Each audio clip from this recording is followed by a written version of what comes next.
Welcome back, you filthy exiles. So obviously we're getting more ascendancies by the day for Legacy of Phrecia, for Path of Exile 1. Now, like, I just don't know why they sat on this. Like, the ascendancies are freaking cracked that are coming into the game. Like, they're just going to make for some of the most fun combinations we've ever seen. Some of them are very uniquely niche.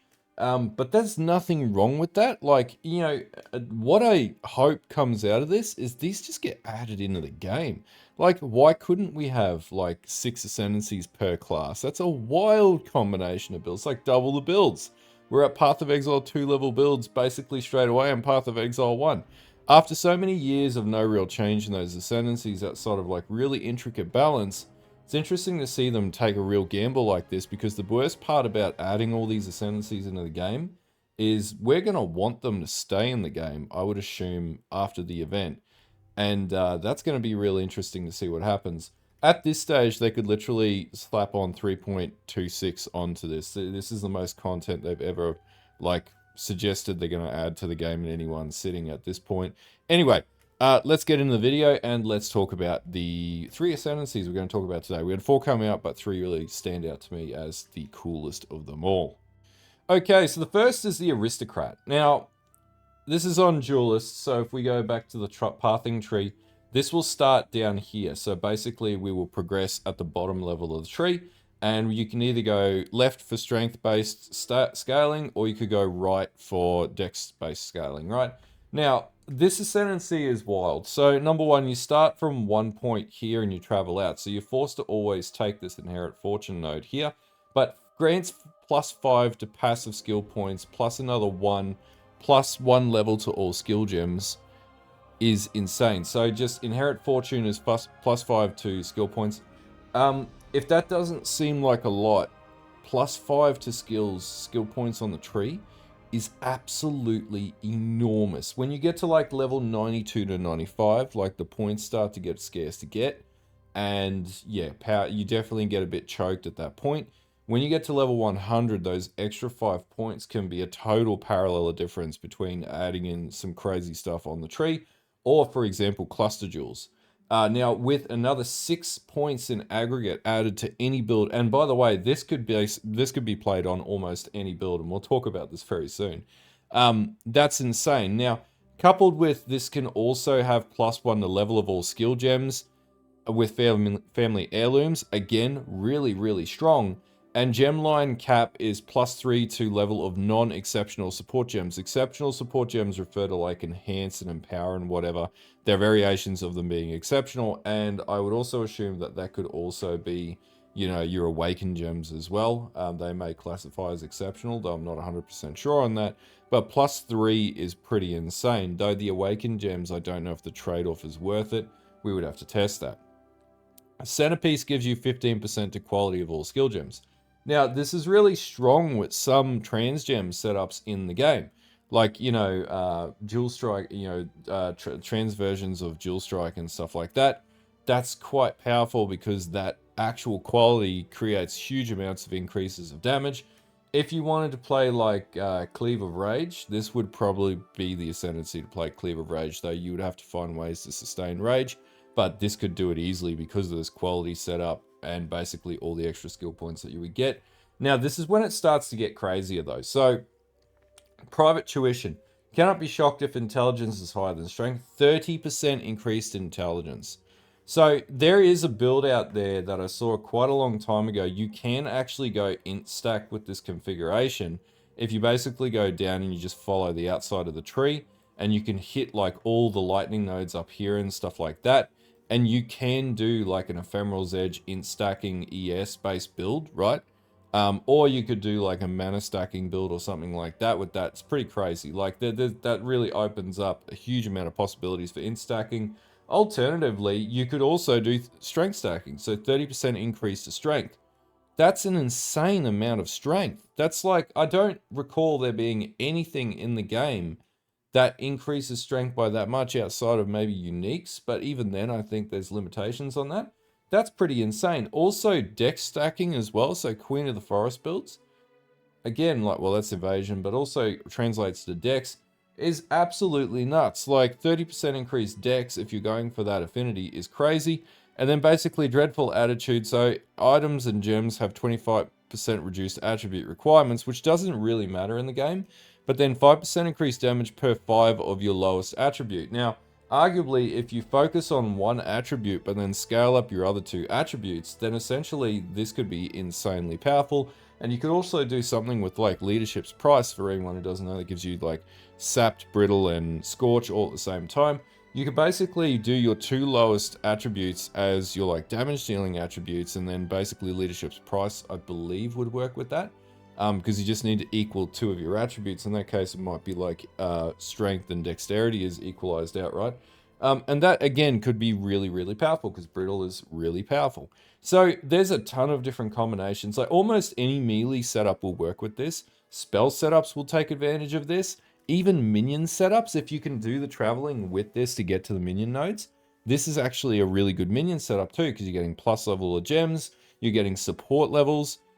Basically, like maybe Bleed Reaper would be would take huge advantages from this build because of the +1, all the extra skill points, and all the extra scaling as well. Basically, you'd be like hitting up this side of the tree. Like almost everyone is probably going to go for the extra points, the family heirlooms, and their gemline captain centerpiece, because that's so incredibly powerful. And it's all skill gems, not one skill gem. It's all skill gems. Even like General's Cry would work on this amazingly. General's Cry would be super powerful on this as well. So Aristocrat is actually quite powerful. Now, this is like a chicken and the egg scenario too. Did Aristocrat be a cutting room floor item first, or was it Gemling Legionnaire that came first, and this was based off Gemling Legionnaire out of Path of Exile 2? Because these look very similar. So, like, that begs to ask the question, like, how many things in Path of Exile 2 are coming from the cutting room floor of Path of Exile 1? I don't know. That's up in the air for opinions at this stage. But yeah, it's really good to see. This Ascendancy is amazing, by the way. And you can do a lot with this. Like, this is totally wild. The build combinations that will come out of this will be absolutely nuts. And this is one of the strongest Ascendancies I've seen so far. Now, this one is my favorite one that got released today. Hands down, this is the most ridiculous Ascendancy I've seen in a while. The Puppeteer from the Templar.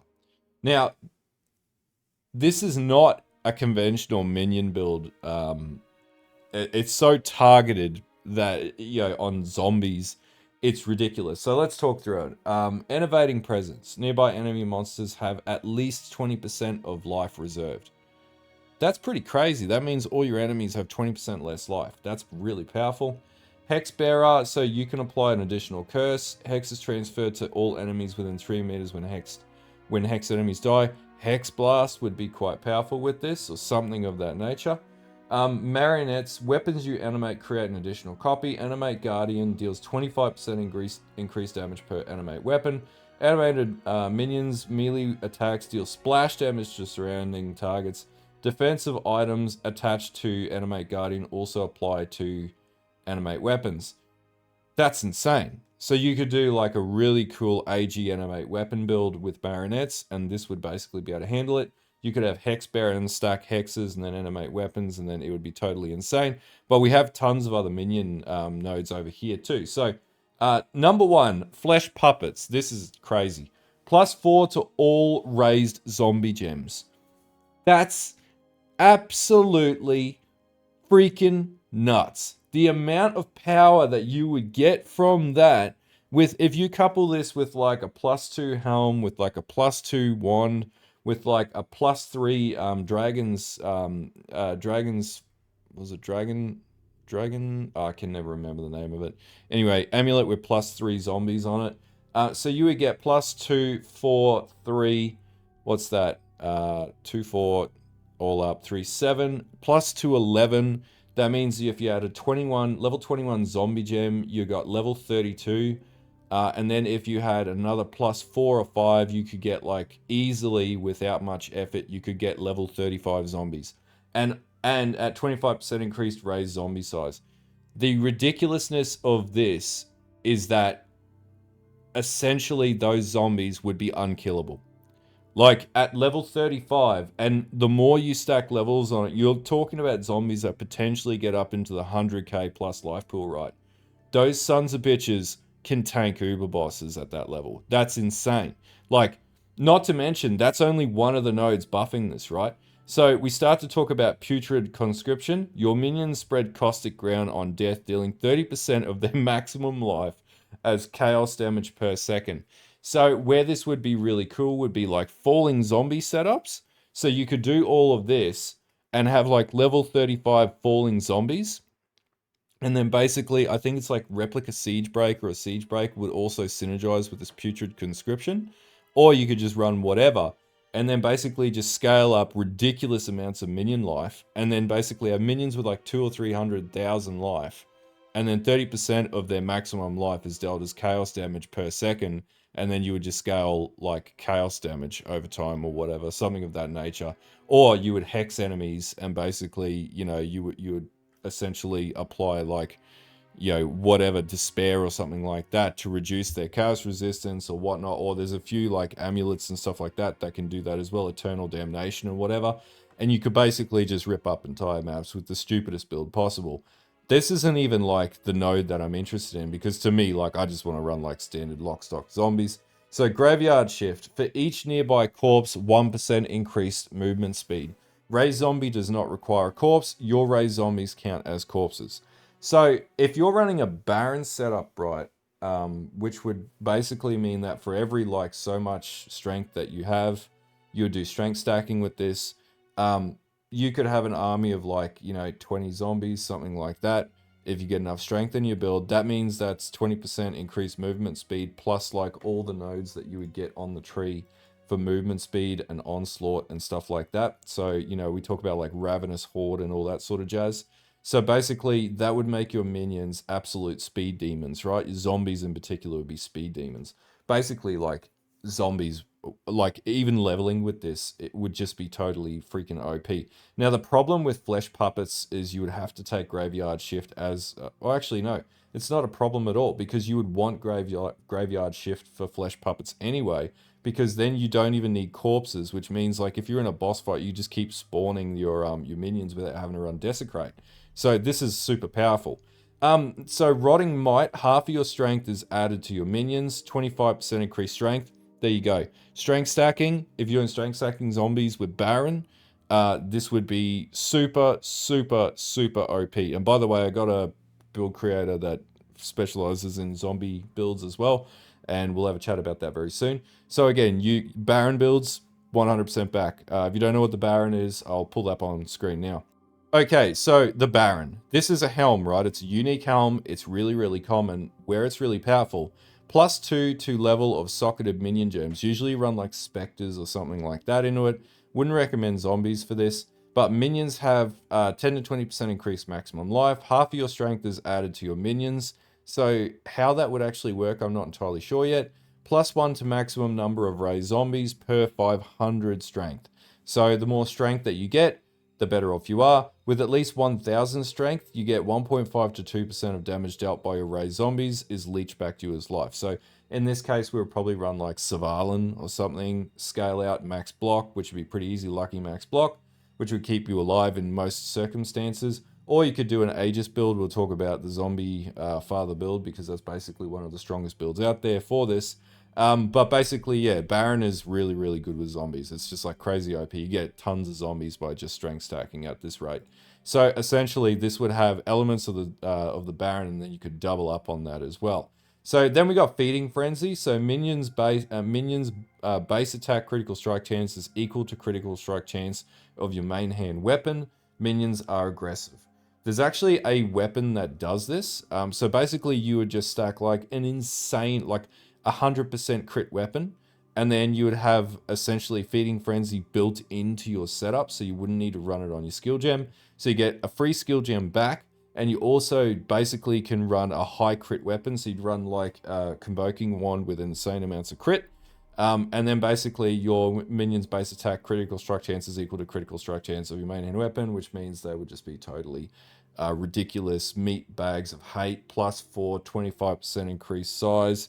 You're going to have Graveyard Shift on that. They're going to move like mofos. You're going to Strength Stack with Rotting Might, and then you're going to run Feeding Frenzy, and they're just going to be absolutely the most abusive minions you've ever seen with zombies. Like, I can foresee people running the most ridiculous zombie builds you've ever seen.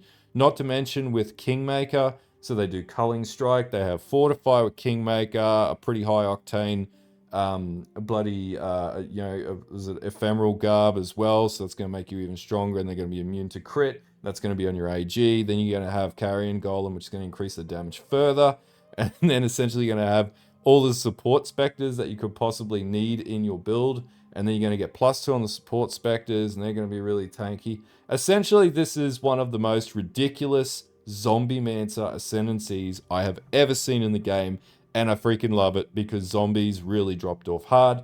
You really needed like a ridiculous setup to be able to play them that required the Squire and like a crazy 60 to 120 Exalt, Divine Sword and stuff like that. Basically, you don't need that anymore. Or if you did use that, they would be so powerful, like they're going to basically one-hit Uber bosses, or like 2-3 hit Uber bosses, or just mob Uber bosses and stuff like that. This is going to be totally cracked, and we're going to see some of the most ridiculous shit we've ever seen in Path of Exile with this Ascendancy, and I'm really, really excited for it. Also, we got Marination, really classy name, by the way. Gain 20% of maximum life as maximum energy shield. Minions gain 20% of maximum life as maximum energy shield. So, like, the question would be, is Flesh Puppets and Graveyard Shift more important? I feel like these are good nodes, but this is probably better off running with Marionettes than it's going to be running with zombies. I feel like Feeding Frenzy, Rotting Might, Graveyard Shift, and Flesh Puppets is going to be totally off the chain. Now, if you're looking for a creator that you would like to get some zombie build ideas from, there is a guy called Sir Mustache the Glorious, and basically he did this series called Zombie Father. This build is actually really good, and I've recommended it to other creators and other people over the years in my curations. But yeah, if you're looking for a rock solid build to basically base your tree off, this would be it. Feel free to... I'm not too sure what his activity is of late. I don't think he's put a video up for a little while. Yeah, 5 months. But basically, yeah, if you follow any of these past 3.24 leagues and videos and stuff like that, essentially this will get you over the line for understanding how to play zombies. And this is in the correct affinity because this was a Guardian build and this is a Templar build. So it aligns correctly to where you'd want to go with your tree to get the best result. So yeah, feel free to do that. If you want me to have a look at the POBs, I can have a look at these POBs and readjust them for the current league as well and update stuff. So let me know in the comments below. I've got to do like a Herald of Thunder POB, a Hoag and Hop POB of my own POB. We might do that live on live stream. And also might do an updated version of the Zombie Father, unless Sir Mustache sees this and goes, the Zombie Father has returned. Mustache, if you're watching this video, please do that, and I'll put it in a curation. Anyway, so this is one of my favorite Ascendancies so far, outside of the Herald, which I think like this or the Herald, like this is stacking up to like minions really just dropped off hard because they nerfed the hell out of Ascendancies and minion nodes and then items and stuff like that. I feel like this is a return to form. I'm waiting to see a Golemancer. I feel like I'm going to see a Golemancer at this stage because with what I've seen so far, seriously, like, to put this in the game and then take this out of the game is crazy. This could be balanced probably a bit better in the final, like if they brought it back. But these are the types of Ascendancies that I want to see in my Path of Exile game because this is amazing. This is so cool. The third one, though, is probably one of my favorite ones. And I'll show some footage of what it might look like because I actually did a build like that a few years ago. Okay, so for the last Ascendancy that we're going to talk about, we need to understand Spectral Wolf. And you might know where I'm going with this. This is basically the closest thing to a Druid build that we're going to get in Path of Exile 1. Now, Spectral Wolf I played around with quite a number of years ago on the Ascendant. And it wasn't good. It was pretty bad. It can be done. You need a Squire to achieve it. It's very expensive, but it can work. Basically, Spectral Wolf is exactly what it sounds like. It's a Spectral Wolf skill, right? So you summon wolves. There are only 2 ways to get Spectral Wolves. Funnily enough, it's a Jorgen mod in the game, right? Which I find pretty amusing. So maybe it's a sign I should try and play it. But basically, you could get it on a leveling item. It would only be level 10, which is summon Spectral Wolf on kill, right? which used to be the Ridgewall's Crest, or is the Ridgewall's Crest. Right? This is one of the best leveling rings in the game because of this, and you just blast through the campaign up to like Act 7, 8 without any issues whatsoever. If you're leveling up and you want a really good tip, or if you want me to do a tips video for those coming from Path of Exile 2 to Path of Exile 1, let me know in the comments below, and I'll do something before this event drops to show you how to level up a toon really efficiently. Now, Scourge used to be the item that this came from. So increases and reductions to minion damage also affected you at 150% of the value. You also got increased minion damage, and you could summon wolves, essentially, right? So I believe this was, yeah, Scourge, Terror Claw. One of the other modifiers was that you could summon wolves. This change also affected Legacy as well as undocumented. So yeah, essentially, if you could get Spectral Wolves to cast, then basically this would allow, the Scourge would allow you to get Spectral Wolves up. And basically, yeah, you could have an army of Spectral Wolves in the game. This really didn't work very easily or well. You could scale it with different things like bleed, but it was limited solely to, where is it? Yeah, you could get it on a number of things. So there was an enchant for it added to the game. The Scourge did it as well. Law of the Wild, sorry, is the one that we're talking about here. Sorry, clarify. Law of the Wild, so it allowed you to summon a level 25 summon Spectral Wolf on critical strike with this weapon, and so it relied on you being able to max crit all the time to be able to summon wolves. So yeah, it wasn't like too bad, but it just didn't really work in the game as intended. Now, there's also a Crucible passive, but we don't talk about that. Like, Crucible is a great league, but it really is irrelevant here. Actually, there was a legacy mod on the Scourge, and yeah, it's Law of the Wilds now. So anyway, knowing what we know about that, let's actually talk about the Ascendancy. Okay, so the next Ascendancy that they announced is Wildspeaker. So, Scourge of the Wilds. Minions deal 1% increased damage per 5 dexterity. Again, this is basically saying you should stack dex. Increases and reductions to minion damage also affect you at 150% of the value. It's not the best node because the way that minion nodes scale is a lot of the minion nodes sort of sit up here. And to get dexterity, you need to go down here. And that is less than ideal. In fact, you'd start around about here. And that's not really ideal for this configuration. We'd start here. But there's not really a lot of minion stuff around here. So you sort of have to travel up here to get to it. But realistically, you could use like cluster jewels and stuff like that to be able to achieve it. Or if you can get voices from farming delirium, you know, that's probably going to be the way to do it. But yeah, voices, things like that. You can also get voices cards to drop from the Crystal King. So if you play in Delve, you can get voices as well from doing that from div card drops, which is probably something we'll end up doing, to be honest with you. But basically, anyway, so like minions is not easy to do with dex stacking. But if you've got enough items to stack decks like Astromantis and all the rest of it, you can achieve it, right? It is doable. Everything is doable in Path of Exile. Like, one way to get around this simplistically, right, if you wanted to, that's just my editing software. If you really wanted to know, an easy way to do it would be to basically come down, hit this node, and then hit all of these nodes, and then just put like minion clusters in them, and have like minion clusters in here, or you could hit like, you know, whatever. Basically, you're just looking to artificially put minion nodes in. And so this is going to be like a cluster dual build. I wouldn't recommend using this Ascendancy initially for like early leveling. I'm getting caught now. Early leveling. But anyway, it is what it is, right? So, essentially, Scourge of the Wilds, cool node, really hard to achieve the outcome, but boon of the first one. So on killing a rare monster, gain one of its modifiers for 20 seconds. It's pretty crazy. That's basically Headhunter built into the Ascendancy. Nearby enemies killed by anyone count as being killed by you instead, which means your minions could basically pick up these modifiers for you. Great Wolf's Call, you and nearby party members share power charges, frenzy, and endurance charges with each other. You and nearby allies have Tailwind. That's super, super strong. It's just flat 8% action speed. Action speed is ridiculous. It's increased movement, it's increased everything. It's right, just increased across the board. Super OP. Fearful Symmetry, gain up to your maximum number of frenzy and power charges when you gain cat stealth. And then basically you get that from like Farrell's Fur or something like that. You could get that as a craft on like a beast weapon or something like that. You could farm out a delve, or you could use bestiary to achieve. And then basically, yeah, you could get that. Primal Instinct, 100% chance to suppress spell damage is wild. 15% to amount of suppressed spell damage prevented. That's still really strong. Like, that's still incredibly strong. Flash of Teeth grants level 30 aspect of the cat. Aspect of the cat has no reservation. That's insanely strong. That's ridiculously strong. This already... So, because of that, I can tell you now, nobody's going to be playing Wolf Summon. Everybody's going to be using this for bloody Flicker Strike.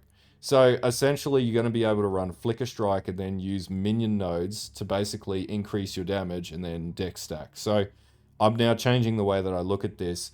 Forget about minions, right? Forget about this wolf stuff here is cool, right? This is a Flicker Strike Ascendancy. This is purely a bloody Flicker Strike Ascendancy. So essentially, yeah, you're going to get a level 30 aspect of the cat. That's insanely powerful. That's going to give you frenzy charges, fearful symmetry, gain up to your maximum number of frenzy and power charges when you gain cat stealth. You get +1 power and frenzy. That's like perfect for Flicker Strike. You're getting spell suppression as well. Again, perfect for Flicker Strike. So Flicker Strike approved, Flicker Strike approved, potentially Flicker Strike approved.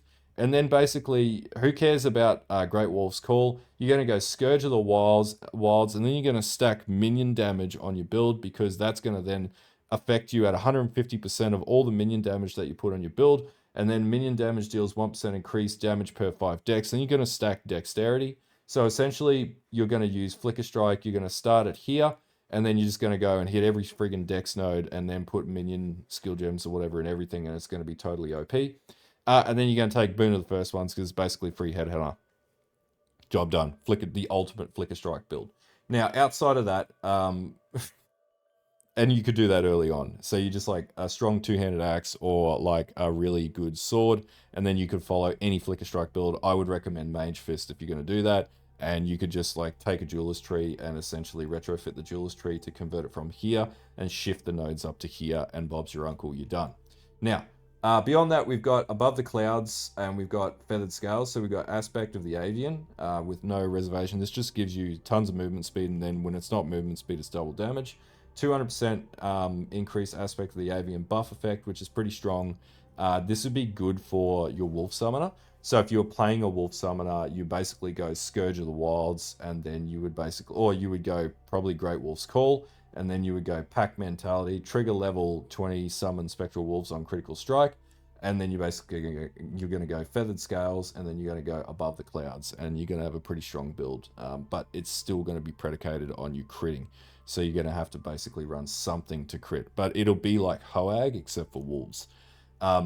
So yeah, there are two builds that I see from this: Wolf Summoner or Flicker Strike. Quite frankly, this is going to be the strongest and most ridiculous Flicker Strike build you've ever seen, because it's level 30 aspect of the cat, which is going to have crazy amounts of uptime, and you're basically going to constantly have frenzy charges and power charges, so scaling crit is going to be totally nuts.